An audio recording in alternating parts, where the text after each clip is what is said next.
Pecah. Pecah, cepat. Tarik guna lagi tak boleh ke?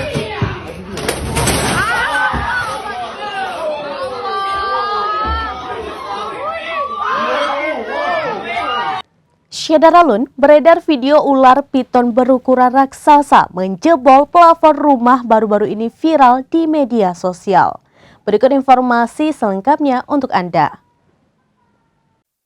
Syedaralun, beredar video yang memperlihatkan ular piton berukuran raksasa menjebol plafon rumah baru-baru ini menjadi viral di media sosial.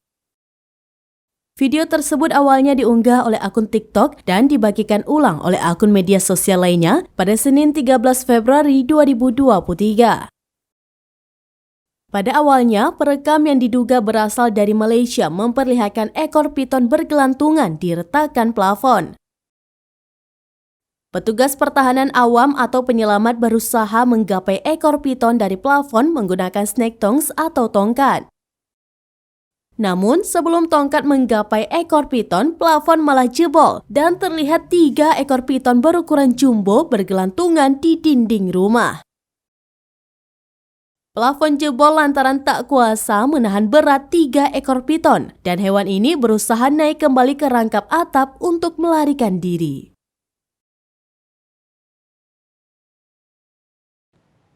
Demikian informasi terkini, Syedaralun saksikan terus beragam informasi menarik lainnya di kanal YouTube dan juga Facebook seraminus.com.